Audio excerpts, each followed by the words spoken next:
Hello बच्चों, पिछली class में हमने देखा कि रिन्यूएबल रिसोर्सेज एक टाइम फ्रेम के अंदर और एक लिमिट में ही रिन्यू हो सकते हैं।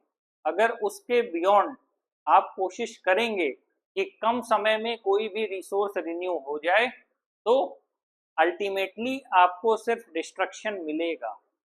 इसी क्रम में आगे आज की क्लास में हम देखेंगे नॉन रिन्यूएबल रिसोर्सेज।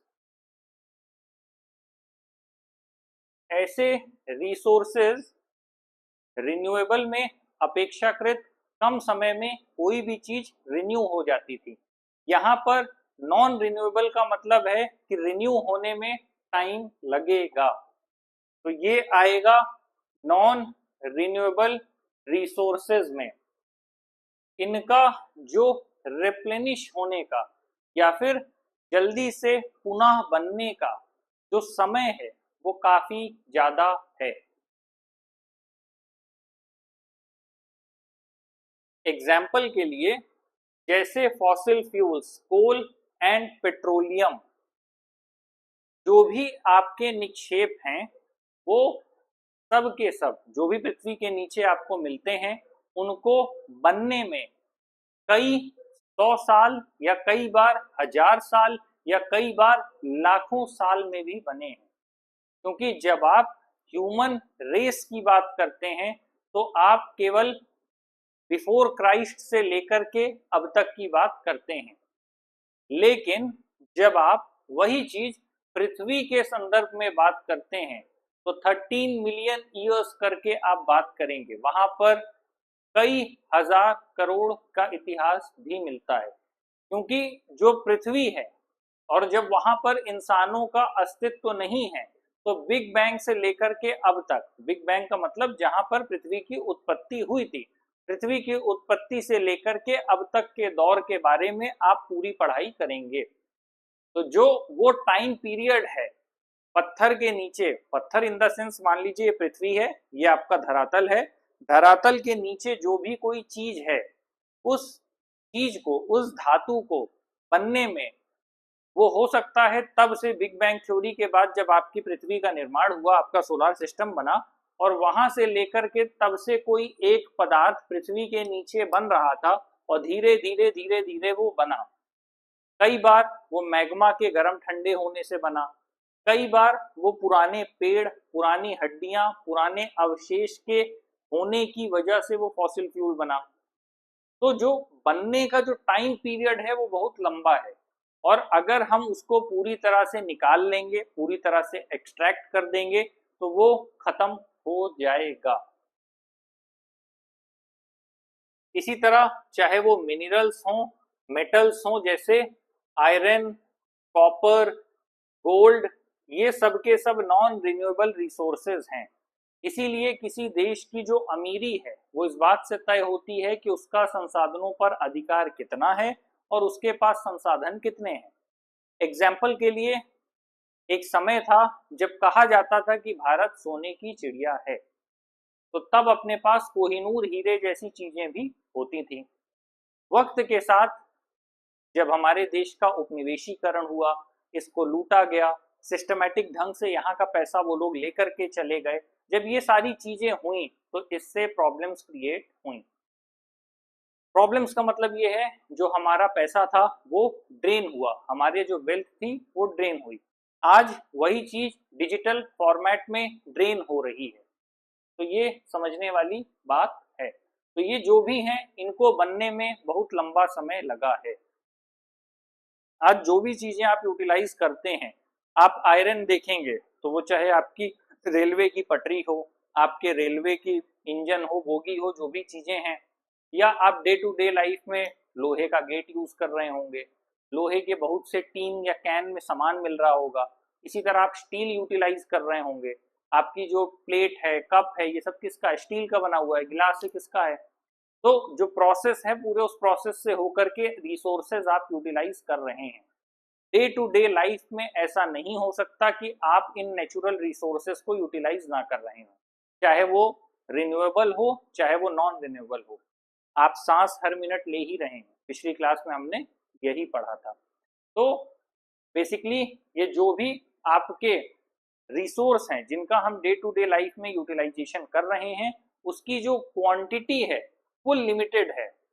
बस फर्क इतना है कि हमने एक बार में पूरा नहीं निकाल लिया, लेकिन लगातार जब हम उसे कंज्यूम करते चले जाएंगे तो एक समय ऐसा आएगा जब वो खत्म हो जाएगा, तब हम क्या करेंगे। इसीलिए अधिकांश चीजों को रीयूज और रिसाइकल किया जाता है, क्योंकि कोई चीज लुप्त नहीं होती।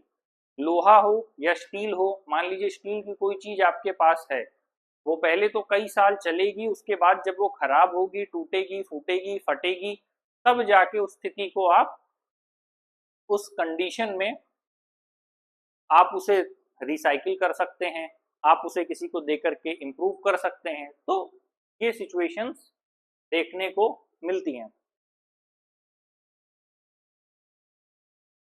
इंडिया के पास अच्छी क्वांटिटीज में कोल रिजर्व है। कोल लंबे समय तक पहले ट्रेन्स में यूटिलाइज हुआ, अभी भी आप देखेंगे कहीं कहीं प्रेस कोयले से किए जाते हैं। लोग पहले घरों में यूटिलाइज करते थे, जब एनर्जी का सोर्स नहीं था तो लोग कोयला खरीद के लाते थे, इस्तेमाल करते थे। धीरे धीरे समय बदला तो लोगों के पास केरोसिन ऑयल आया, लोग घरों में अपनी डिब्बी रखते थे, उस केरोसिन ऑयल से काम चलाते थे। जब केरोसिन ऑयल से भी धीरे धीरे एनर्जी के सोर्स होने लग गए तो फिर 100 वाट वाला बल्ब आया, हर जगह आपको वो पीले बल्ब दिखते रहे होंगे। फिर 100 वाट वाले बल्ब से मरकरी वाले उससे आके जब शिफ्ट हुए तो CFL का एक दौर था, उसमें लंबे समय तक CFL यूटिलाइज होता रहा। CFL के बाद अब हम जिस दौर में हैं वो LED का दौर आ गया। अब हो सकता है आगे फिर कोई नया कुछ सिस्टम हो जाए। जब 100 वाट वाले बल्ब से हम CFL में आए, 100 वाट वाला बल्ब कभी महीने 15 दिन कभी लगाते ही, क्योंकि एनर्जी सप्लाई कंसिस्टेंट नहीं था, वो फ्यूज होता था। फिर धीरे धीरे क्या हुआ, CFL आए जिन्होंने थोड़ा टाइम ड्यूरेशन बढ़ाया। फिर अब जो LED है उनका टाइम ड्यूरेशन 1 साल 2 साल 3 साल का होता है। तो ये जो धीरे धीरे जो टाइम का एक्सपेंशन है, जो ड्यूरेबिलिटी है, वो कोशिश सिर्फ इसी बात की है कि रिसोर्स को लंबे समय तक प्रिजर्व रखा जाए, जिससे कि वो खत्म ना हो, उसको सुरक्षित रखा जा पाए। और कोशिश ये होती है कि ज्यादा से ज्यादा समय तक उसको यूटिलाइज करें या रिसाइकिल करके फिर यूटिलाइज कर लें। अब जब कोल की बात होती है तो डिफरेंट एस्पेक्ट्स ऑफ लाइफ में कोल यूटिलाइज होता है, लेकिन कोल का एक लिमिटेशन है। कोल की भी कैटेगरी डिवाइडेड है 4 में, उसके बाद भी जो एक कोयला है वो ज्यादा इग्निशन जनरेट करता है। कोयले की वैल्यू ही तभी है जब वो ऊष्मा पैदा करे, जब वो उतनी हीट पैदा करे तभी उतनी एनर्जी मिल पाएगी कि वो काम हो पाएगा।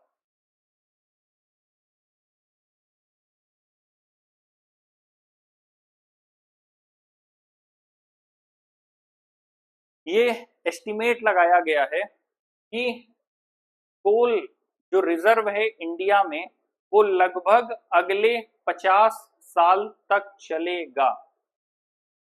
और जैसे जैसे हमारी पॉपुलेशन बढ़ रही है, हमारी जो इलेक्ट्रिसिटी की डिमांड है वो भी बढ़ती चली जा रही है। तो बिजली की जरूरत, बिजली से ज्यादा एनर्जी वर्ड आप यूज कर सकते हैं, क्योंकि केवल इलेक्ट्रिसिटी नहीं है, एनर्जी के अलग फॉर्म्स भी हैं। वो चाहे आप गाड़ियों में फ्यूल की तरह यूज कर रहे हो, या अपने घरों में इलेक्ट्रिसिटी की तरह यूज कर रहे हो, या गाँव में पंप चलाने के लिए हो, किसी भी काम के लिए हो। अब ऐसे में जब कोल का जो रिजर्व है वो लिमिटेड है, तो जब अपने पास कोल खत्म हो जाएगा तो वो हमें फिर बाहर से इंपोर्ट कराना पड़ेगा। लेकिन एक समय ऐसा भी आएगा कि उनके पास भी खत्म होगा।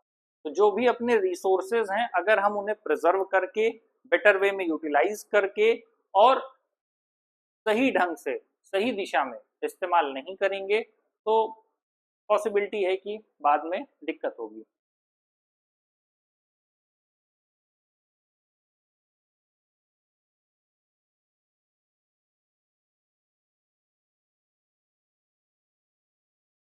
तो जो भी सस्टेनेबल ऑप्शंस हैं, कोशिश ये होती है कि उन ऑप्शंस को यूटिलाइज किया जाए, जिससे कि आगे आने वाली पीढ़ियों के पास भी संसाधन बचे रहें और वो भी उनका अच्छे से प्रयोग कर पाएं। ऐसा ना हो कि हम उन्हें इतना एक्सप्लॉइट कर दें कि वो अगली पीढ़ी के लिए बचे ही ना। तो हमारे पास यही ऑप्शन है कि हम अल्टरनेट पॉसिबल वेज तलाशें। इसके बाद है distribution of natural resources and it's implications. जब भी रिसोर्स की बात है, ये चैप्टर पूरा का पूरा नेचुरल रिसोर्स पे था, तो जब भी नेचुरल रिसोर्स है तो उसमें बेसिकली आप मिनरल्स की ही बात करेंगे, जो भी आपके खनिज एवं संसाधन हिंदी में जिसे कहते हैं। तो जब भी नेचुरल रिसोर्स की बात होती है वो पूरे प्लैनेट में इक्वली डिस्ट्रीब्यूटेड नहीं है, क्योंकि जब पृथ्वी बनी तो उसमें ऐसा कुछ ये नहीं था कि यहाँ पर ये चीज होगी और वहां पर ये चीज नहीं होगी, या सोना सिर्फ इस जगह होगा इधर नहीं होगा, हीरा इधर होगा इधर नहीं होगा, ऐसा कुछ भी नहीं था। ये जो भी मिनरल्स हैं ये ultimately over the period of time geographical process से बन करके निकले हैं। तो ज्योग्राफिकल प्रोसेस में सिंपल सा जो मतलब होता है वो ये है कि पॉलिटिकल बाउंड्री से उसका कोई लेना देना नहीं है। ज्योग्राफिकल जो बाउंड्री है वो पॉलिटिकल बाउंड्री से डिफरेंट होती है। ज्योग्राफिकल बाउंड्रीज में सिंपल सी बात है कि वो अपने फिजियोग्राफी या जो भी उनका फिजियोग्राफी होगा उसके हिसाब से वो डिवाइडेड होती है, या फिर टोपोग्राफी आप कह सकते हैं। उसके हिसाब से वो अपने मिनरल्स को प्रिजर्व करते हैं, उस हिसाब से वहां पर जनरेट होते हैं। जब एक स्पेसिफिक काइंड ऑफ कंडीशन किसी एक जगह पर बनेगी तो वहां पर एक स्पेसिफिक मिनरल जन्म लेगा, और वही सेम कंडीशंस अलग अलग जिन जगहों पर बनेगी वहां वहां वो मिनरल पाए जाएंगे। तो इसमें किसी तरह का कोई इक्वल डिस्ट्रीब्यूशन नहीं है। वर्ल्ड के कंटेक्स्ट में, प्लैनेट के कंटेक्स्ट में जहां जहां वो सिचुएशन थी वहां वहां वो सिचुएशंस क्रिएट होती जा रही थी। तो ऐसे में जब हम पॉलिटिकल बाउंड्रीज के कंटेक्स्ट में बात करते हैं तो पॉलिटिकल बाउंड्रीज ह्यूमन एस्पेक्ट में डिवाइड की गई बाउंड्रीज हैं। वो ऐसे भी कह सकते हैं कि फिजिकल एस्पेक्ट में हम जहां थे, पॉलिटिकली हमारी जो बात हुई उसको हमने बांट लिया। यहाँ तक कि कई ऐसी कंट्रीज हैं जिन्होंने खुद को बांटा, अपनी सीमाओं को तय किया, लेकिन उसको मान्यता दूसरे देशों ने नहीं दी। तो अगर मान्यता नहीं दी तो पॉलिटिकल बाउंड्री नहीं मानी जाएगी। तो ऐसे में जो फिजिकल बाउंड्री है, पॉलिटिकल बाउंड्री है, दोनों अलग हैं। लेकिन हम यहाँ पर जब भी बात करते हैं रिसोर्स के डिस्ट्रीब्यूशन की तो वो हमेशा अनइक्वल होगा, क्योंकि जो उसका प्रोसेस है बनने का, जो फॉर्मेशन है उसका, वो एक ड्यू प्रोसेस है ज्योग्राफिकल साइकिल का। तो पूरे प्लैनेट में अनइक्वली डिस्ट्रीब्यूट हैं। तो ठीक उसी तरह जब ज्योग्राफिकल बाउंड्रीज में अनइक्वल डिस्ट्रीब्यूटेड हैं तो वही चीज पॉलिटिकल बाउंड्रीज में भी अनइक्वली डिस्ट्रीब्यूटेड ही होंगे। तो इस तरह वो हर जगह फैले हुए रहते हैं।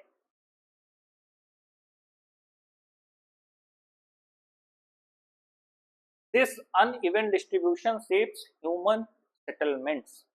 ऑब्वियस सी बात है, आप किसी देश की बात करें, आप विश्व की बात करें, मान लीजिए कि एक कुनबा रह रहा है, ठीक है। अगर हम बात करें कुछ इस तरह से कि कोई सोसाइटी का सेटलमेंट है और ऐसे में उस सेटलमेंट को ये सूचना मिल जाए कि किसी तरह का रिसोर्स यहाँ पर है। मान लीजिए कि ये एक सेटलमेंट है और इस सेटलमेंट में आप इसे एक कंट्री मान सकते हैं। यहाँ पर रिवर फ्लोइंग एरिया है और जो भी पूरी की पूरी आपकी पॉपुलेशन है वो इस इलाके में बसी हुई है, वो इस एरिया में है और इस एरिया में है।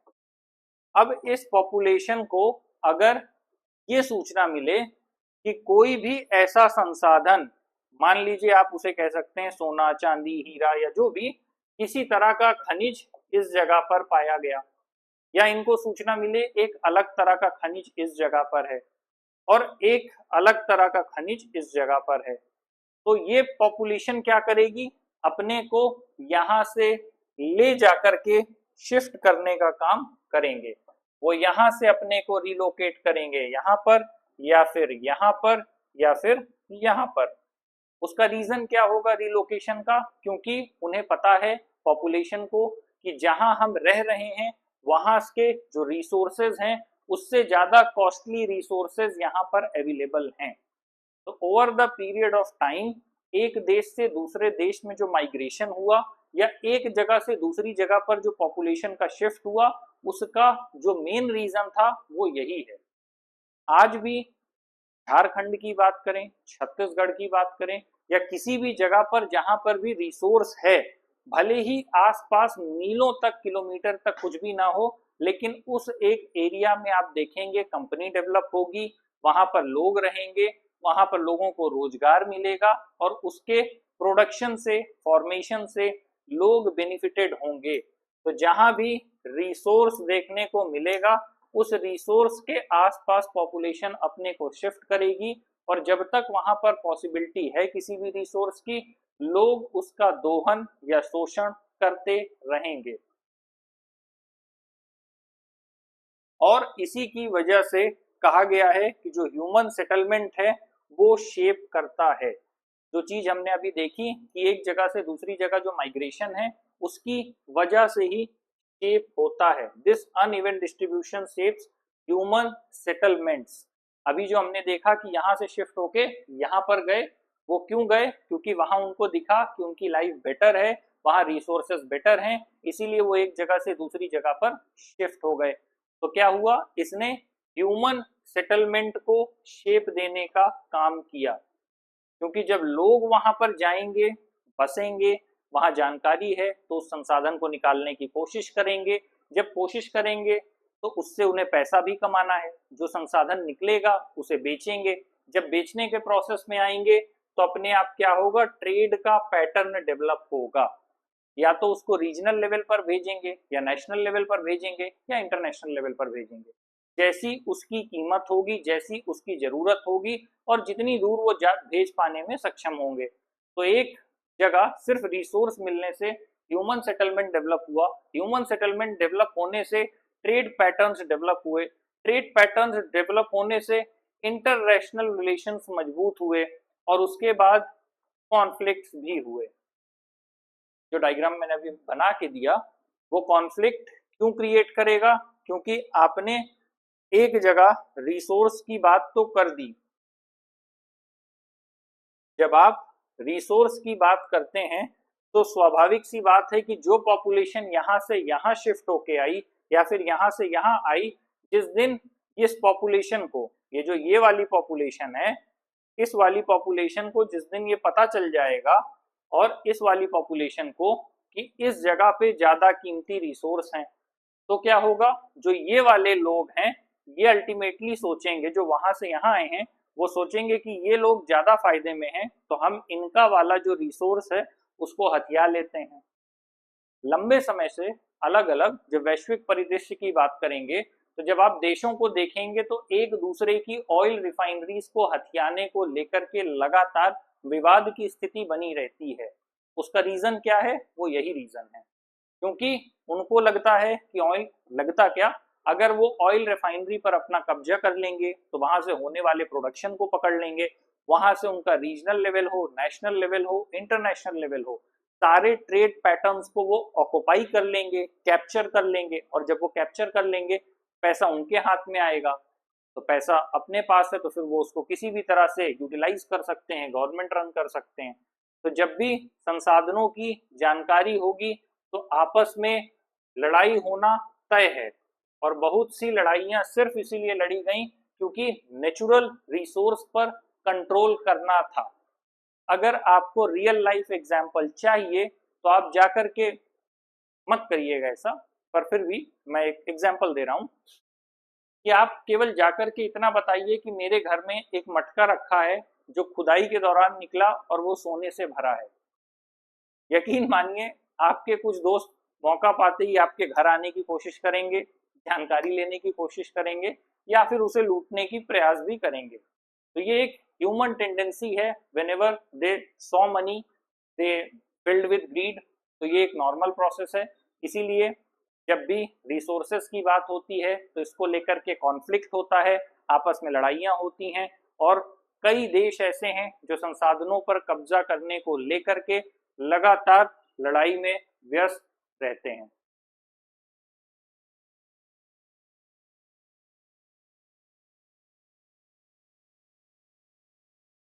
ये है डिस्ट्रीब्यूशन ऑफ इम्पोर्टेंट मिनरल्स। यहाँ पर कोल, ऑयल, आयरन ओर और बॉक्साइट दिया गया है। जब आप कोल की बात करते हैं तो ये है आपका झरिया, रानीगंज, बोकारो, कोरबा, तलचर, सिंगरैनी, इतनी जगह हैं। इधर नेवेली, तमिलनाडु में नेवेली, केरल इधर है, तमिलनाडु इधर है। मैप का एक थोड़ा आपको आइडिया होना चाहिए। और इसके बाद जब हम इधर की बात करेंगे तो जहां पर कोल की बात हो रही है, कोल के साथ ही आप देखेंगे कि ऑयल रिफाइनरी भी दिया गया है। ऑयल रिफाइनरी इंडिया में मेन आपको दो जगह देखने को मिलेगी। पहला जो आपका स्पेस है वो है ये वाला, गुजरात से लेकर के जो ये वाला एरिया है, मुंबई के, महाराष्ट्र के जो तटीय इलाके वाला हिस्सा है। दूसरा हिस्सा आपका नॉर्थ ईस्ट में है। तो यहाँ पर पेट्रोलियम की अगर बात करें, कलोल, अंकलेश्वर, बसीन और मुंबई हाई, यहाँ पर अक्सर आपको ऑयल रिग फैक्ट्रीज देखने को मिलेगी जो तटीय क्षेत्रों में बनी होती है, समुद्र के ऊपर होती है और इससे तेल जमीन से निकाला जाता है। स्टार्टिंग वे में जो पेट्रोलियम प्रोडक्ट होता है वो क्रूड ऑयल होता है, बाद में उसे कन्वर्ट करते हैं, रिफाइनरीज में ले जाके चेंज करते हैं, फिर वो पेट्रोल और डीजल और बाकी चीजों में कन्वर्ट होता है। और अगर इसीलिए मिलावट हो गई तो प्रॉब्लम देखने को मिलती है। फिर यहाँ पर कोल और साथ में ही ऑयल दोनों एक साथ है। तो चाहे वो डिगबोई हो, नहर कटिया हो, ये सब ऑयल के फील्ड हैं। बाकी आपके कोल के लिए चाहे वो मोरान हो, माकूम हो, जंजी हो, ये सब आपके कोल के एरियाज हैं। तो ऑयल आपका दो ही जगह मिलेगा, बाकी कोल आपको इंडिया में बिखरे हुए तौर पर भी देखने को मिलेगा। मेन हिस्सा छत्तीसगढ़ और झारखंड की तरफ आपको देखने को मिलेगा। फिर जब हम बात करते हैं आयरन ओर की, तो आयरन ओर में आपका बल्लारी है, चित्रदुर्ग है, तुमकुर है, कुद्रेमुख है, चिकमंगलुरु है, गोवा है, रत्नागिरी है और इधर पर चंद्रपुर, दुर्ग, बैलाडीला, ये सब कुछ आपके आयरन ओर में आते हैं। इधर पर क्योंझर, मयूरभंज और गुआ है। ये एरियाज आपके आयरन ओर के दायरे में आते हैं। इनको आप चाहे सेपरेट मैप बना लीजिए अलग अलग करके, या फिर आप एक साथ कंप्लीट कर लीजिए, दो में से कोई भी एक ऑप्शन आप ले सकते हैं। उसके बाद बॉक्साइट है। बॉक्साइट की बात करें तो कोरापुट है, अमरकंटक है, कटनी है, ये सारे एरिया आपके बॉक्साइट में आते हैं। तो अभी जो हमने देखा, कोल है, आयरन ओर है, ऑयल है, बॉक्साइट है, इतनी जगहें दिखाई गई हैं। ये सब के सब नेचुरल रिसोर्सेज हैं और आप इनको देखेंगे तो ये अनइक्वल डिस्ट्रीब्यूशन में है। आप ये नहीं तय कर सकते कि यहाँ पर जो क्वांटिटी है वही क्वांटिटी मुझको वहां पर देखने को मिलेगी। प्रोसेस अलग है और इनकी जो क्वांटिटी है वो अलग है, क्वालिटी भी अलग है। तो आप एक जगह को देख करके दूसरी जगह को कंपेयर नहीं कर सकते।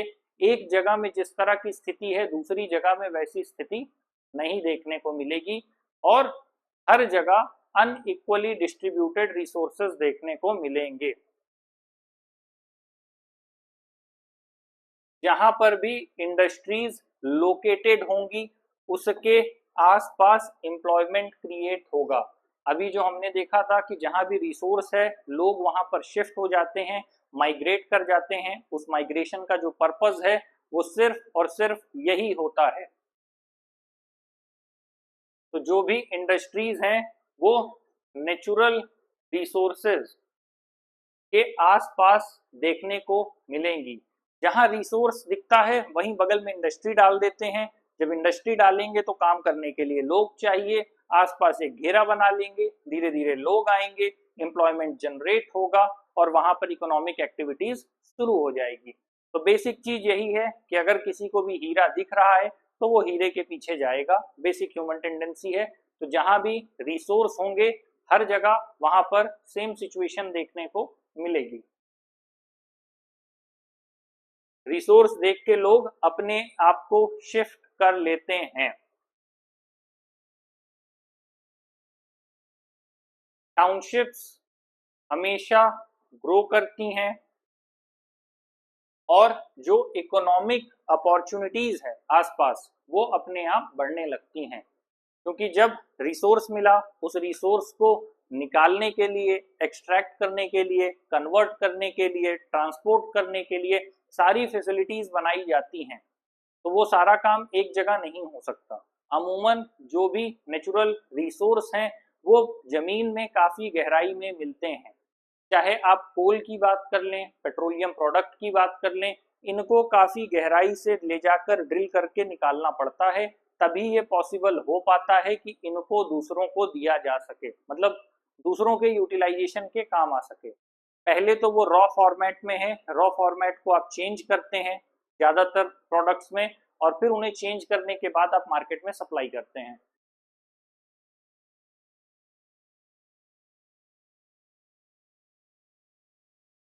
और उसी के साथ आपकी जो बेसिक रिक्वायरमेंट्स हैं वो फुलफिल होने लगती हैं, तो आसपास इकोनॉमिक एक्टिविटीज जनरेट होती हैं, एक टाउनशिप बन जाता है। उन सारे कामों को अलग अलग सेगमेंट में करना है तो आपको लेबर चाहिए। लेबर अकेले तो आएंगे नहीं, अपना परिवार रखेंगे। जब लेबर परिवार रखेंगे या फिर वहां पर फीमेल लेबर होगी, बच्चे होंगे, तो वहां फैमिलीज रहेंगी। मान लीजिए अगर किसी कंपनी में 1000 लेबर काम कर रहे हैं, उसमें से 500 लोग भी अपनी बीवी रखते हैं, तो अल्टीमेटली क्या हुआ, आपकी पॉपुलेशन 1500 हो गई। और अगर उसमें भी बच्चे हैं तो अल्टीमेटली बढ़ जाएगी पॉपुलेशन, कुछ लोग बीवी बच्चों के साथ होंगे। अब अगर आपको किसी भी जगह पर टाउनशिप डेवलप हुई, वहां पर लोग काम कर रहे हैं, लोगों के परिवार हैं, तो सबके पास पेट है, सबकी बेसिक नेसेसिटीज होंगी, तो आसपास फिर आपको ठेले मिलेंगे, दुकानें मिलने लगेंगी, धीरे धीरे मॉल डेवलप होने लगेंगे, तो उस हिसाब से फिर सेटलमेंट बसने लगता है और एक रिसोर्स से टाउनशिप बसती है, और टाउनशिप के बसने से उसके आसपास बेसिक ह्यूमन नेसेसिटीज दिखने लगती हैं। जैसे आप कहीं भी देखेंगे कि किसी शहर में अगर एयरपोर्ट बना तो उसके आसपास की चीजें अपने आप महंगी होने लगती हैं। क्यों होने लगती हैं? क्योंकि अगर प्रॉपर अमाउंट में टूरिस्ट आएंगे तो उनकी कुछ रिक्वायरमेंट्स हैं, वो वहाँ स्टे करेंगे। अक्सर आपको स्टेशन हो, एयरपोर्ट हो, उसके आसपास आपको होटल देखने को मिलेगा। वो होटल देखने को क्यों मिलता है? वो वही रीजन है क्योंकि आपको पता होता है कि जब कोई बाहर से आएगा तो उसे रुकने के लिए कहीं ना कहीं स्पेस चाहिए।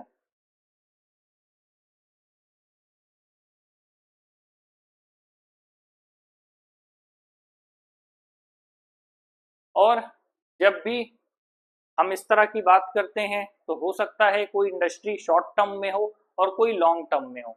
जैसे हम कोल की बात कर रहे हैं कि अगले 50 साल तक भारत के पास कोल है, तो अल्टीमेटली अगले 50 साल तक वहां जो भी टाउनशिप है वो रहेगी, और पिछले भी 20, 25, 30 साल से वहां पे बसी होगी। तो एक टाउनशिप एक नेचुरल रिसोर्स की वजह से 80 साल, 100 साल, 150 साल तक भी सरवाइव करती है। तो ये एक लॉन्ग टर्म एस्पेक्ट होगा। ये एक अलग बात है कि कहीं पर रिसोर्स हो और वहां पर 10-15 साल में ही कोई चीज खत्म हो जाए, तो वो एक अलग एस्पेक्ट हो जाएगा।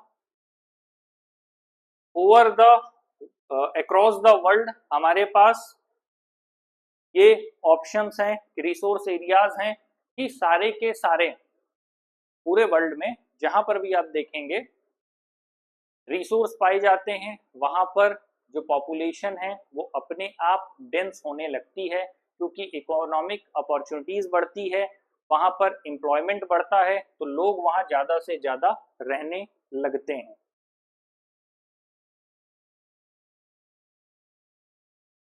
कई बार ऐसा भी हुआ है कि ऐसे जगहों पर लगातार रिसोर्स के होने की वजह से कॉन्फ्लिक्ट की सिचुएशन देखने को मिली है।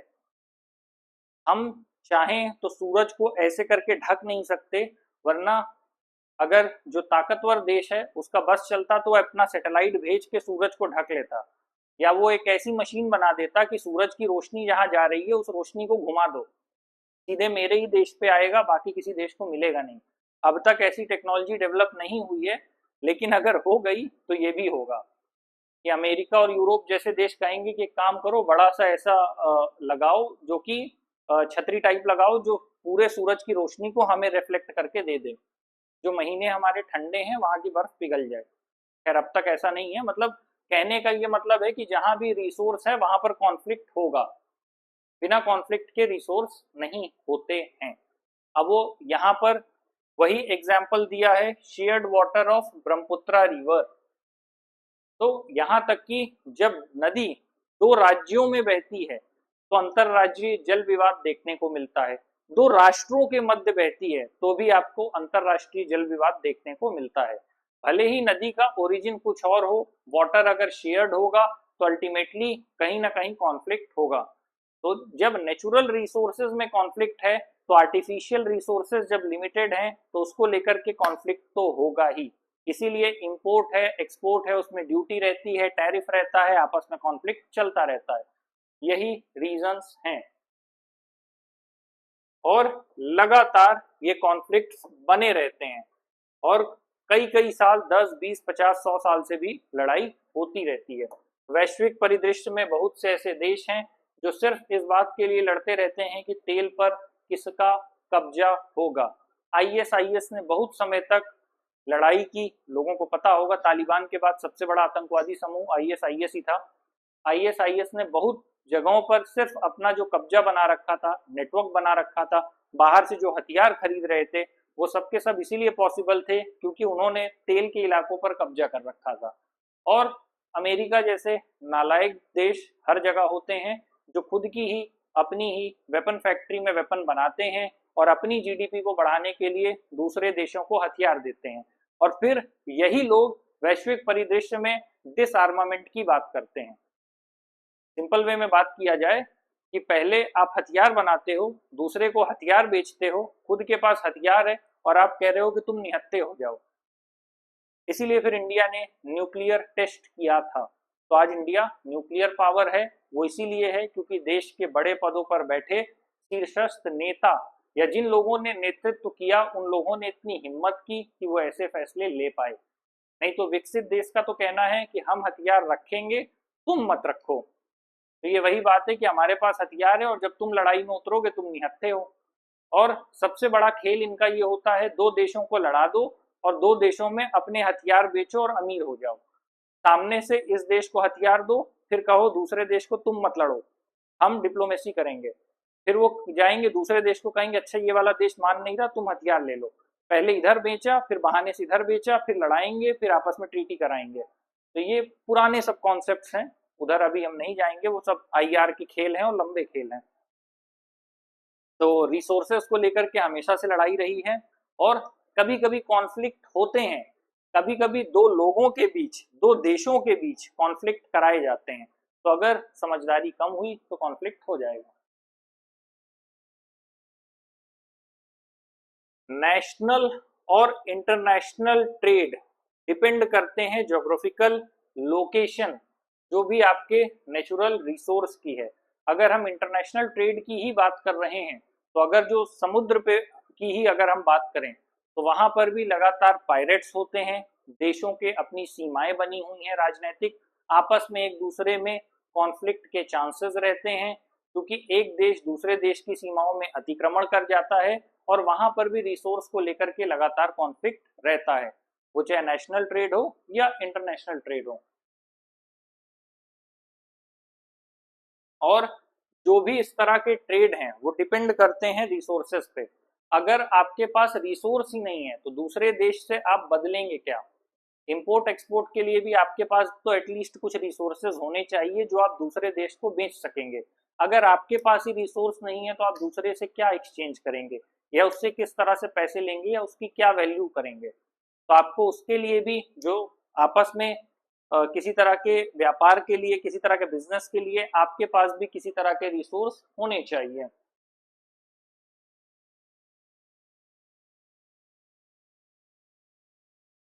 और इसी तरह की कुछ इंपॉर्टेंट चीजें, मान लीजिए कोई स्पेसिफिक रिसोर्स है, वो केवल एक ही जगह पाया जाता है, तो जब वो एक ही जगह पाया जाएगा तो उसकी कीमत सबसे ज्यादा होगी। जैसे एग्जाम्पल के लिए हम बात कर रहे हैं वुड स्टील। वुड स्टील एक स्पेसिफिक एरिया में पाया जाता है, पहले इसमें आपको तलवार इसकी देखने को मिली होगी अगर आपने कहीं पढ़ा हो मराठों में टीपू सुल्तान के नाम पे। तो जो उड्स स्टील की तलवार है वो अलग होती थी, तो जो स्टील की कैटेगरी है वो अलग है। अगर कोई रेयर रिसोर्स है तो उसकी कीमत ज्यादा होगी।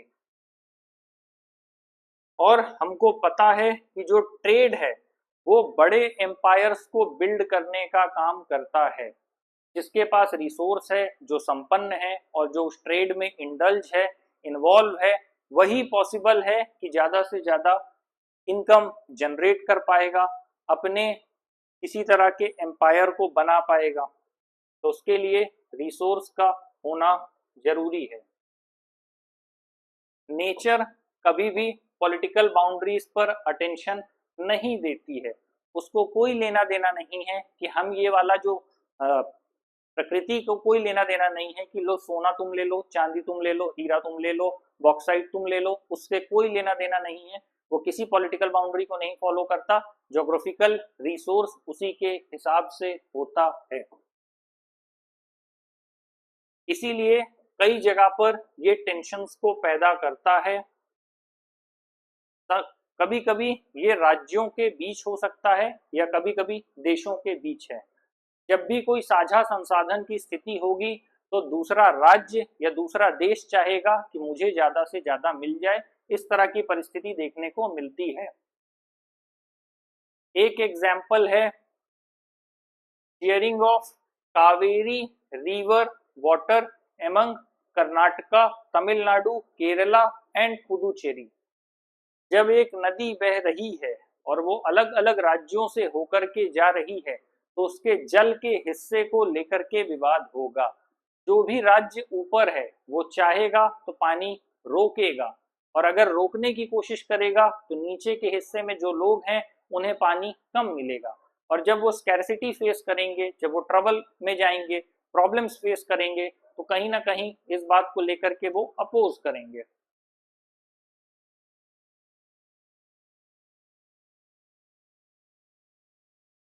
इस तरह की चीजों के लिए, ताकि फेयर शेयरिंग पॉसिबल हो, नेगोशिएशन की जरूरत होती है। इस पे मैंने एक शॉर्ट्स बनाया है कि डिप्लोमेसी क्या है। वही बात है कि नेगोशिएशन का मतलब ही है आपको एक समझौता करना है जिसमें आपका कम से कम लॉस हो, सामने वाली पार्टी का भी प्रॉफिट हो, आपका भी हो, लेकिन एक इक्विलिब्रियम बना रहे। ऐसा ना हो कि जो स्टेट ऊपर है वो बांध बना दे, अपने लिए डैम बना ले, पानी को रोक ले, और नीचे जो स्टेट्स हैं उनकी ये दुर्दशा हो जाए कि उनका एग्रीकल्चर खराब हो जाए, उनको पीने को पानी ना मिले और वो स्कैरसिटी की सिचुएशन में चले जाएं। तो इसीलिए लगातार कॉन्फ्लिक्ट भी होता है। उन कॉन्फ्लिक्ट को सुलझाने का एक ही तरीका है कि आपस में नेगोशिएशन किए जाएं। और जब ये मामला राज्य से निकल करके राष्ट्र के संदर्भ में हो जाता है तो ये काफी मुश्किल हो जाता है, क्योंकि दो राज्य में फिर भी बात हो सकती है अगर देश भारत जैसा है, क्योंकि केंद्र की सरकार है, कहीं ना कहीं हस्तक्षेप है, दबाव है, सारे काम हो जाएंगे प्रशासनिक दायरे में। लेकिन जब ये बात दो देशों के बीच हो जाती है तो एक दूसरे पर दबाव बना पाना बड़ा मुश्किल होता है। और अंतर्राष्ट्रीय स्तर पर जरूरी नहीं है कि कोई देश दूसरे का दबाव माने। तो ऐसी स्थिति में एक दूसरे से नेगोशिएट करना और एक पॉसिबल रिजल्ट निकाल पाना थोड़ा मुश्किल हो जाता है। ये जो डायग्राम है ये मेटूर डैम है तमिलनाडु का, जो कि कावेरी रिवर पर बना हुआ है। तो आज की क्लास में हमने देखा कि अगर सही ढंग से रिसोर्सेस को नहीं बांटा जाएगा तो उससे भी कॉन्फ्लिक्ट की सिचुएशन पैदा होगी, और जो भी रिसोर्सेज हैं उनका जो डिस्ट्रीब्यूशन है वो अनइक्वल है, क्योंकि कहीं पर भी फिजिकल बाउंड्री को नेचर पॉलिटिकल बाउंड्री को नेचर नहीं मानता है। वो फिजिकल बाउंड्री के अकॉर्डिंग स्कैटर होता है, और अगर कोई प्रॉब्लम होती है तो फिर कॉन्फ्लिक्ट होता है और नेगोशिएशंस की जरूरत पड़ती है। तो आज की क्लास हम यहाँ पे खत्म कर रहे हैं। नेक्स्ट क्लास में हम देखेंगे द नेचुरल रिसोर्स कर्व्स।